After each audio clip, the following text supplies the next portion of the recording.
বউ তো আবার ডালে ডালে পাতায় পাতায় চল, সব জায়গায় বিরাজ। বোকা না বোকা? বউ বা স্যার বা, মানে আপনার মুখে আমার বউটা শুনতে কি যে হেভি লাগে। এই ফালতু ইয়ার কি চাপলে আমার ভালো লাগছে না, কিন্তু সিরিয়াস মোমেন্টে এসব ইয়ার কি একদম ভালো লাগছে না।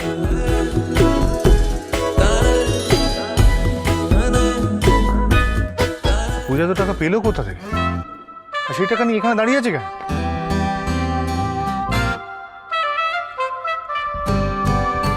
দেখতে হবে ব্যাপার। চল তো, চলুন স্যার।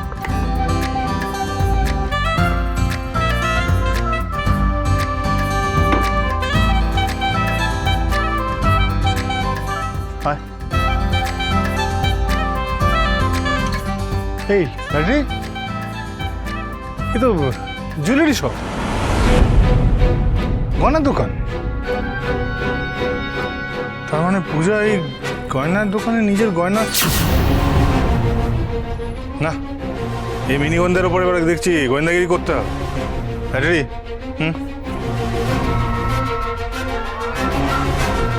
আরে বল, হেসেই যাচ্ছিস, বল হাসছিস কেন? এমন কি বললাম আমি? তোর কথা শুনে আমার কথা? আরে আমি ভুলটা কি বললাম? তুই তো এই গয়নাগুলো বন্ধক দিয়েছিস, বিক্রি তো করিসনি। আচ্ছা মানলাম আমি বন্ধক রেখেছি, বন্ধক রেখে টাকাটা জোগাড় করেছি, আর সেই টাকা দিয়ে আমি আমাদের মন্দির এলাকার বাজারের মানুষগুলোর মুখে হাসিও ফোটাবো। কিন্তু তারপর কি হবে? গয়নাগুলো কে ছাড়াবে? তুই কি পারবি ছাড়াতে?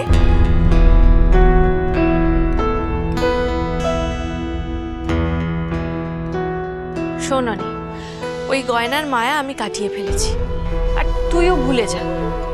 জানি কষ্ট হচ্ছে, খারাপও লাগছে খুব। মায়ের দেওয়া গয়না, মা এত কষ্ট করে শত অভাব অনটনের মধ্যেও গচ্ছিত রেখে ওই গয়না আমাকে দিয়েছিল,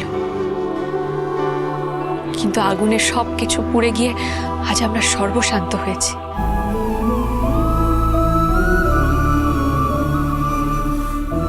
আর আমাদের সাথে সাথে আমাদের ওই ব্যবসায়ী অসহায় ভাই বোনেরা, দাদা দিদিরাও আজ সর্বশান্ত হয়েছে। এই গয়না তো শুধু গয়না ছিল না আমার কাছে, আরো বড় কিছু ছিল।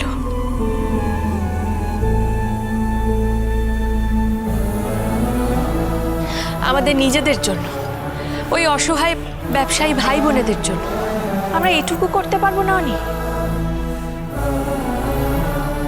তাই ওই গয়না ছাড়াতে না পারলেও মা সিদ্ধেশ্বরীর কৃপায় আমার কোনো কষ্ট হবে না।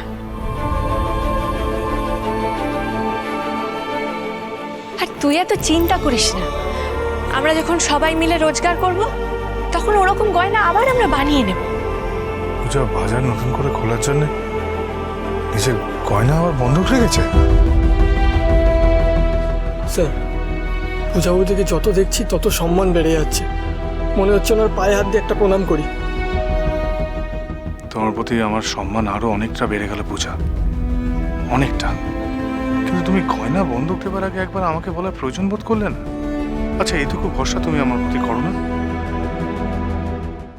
উড়ান জমজমাট 5 দিন 20 থেকে 24শে জানুয়ারি রাত 8টায় স্টার জলসায় ও ডিজনি প্লাস হটস্টারে।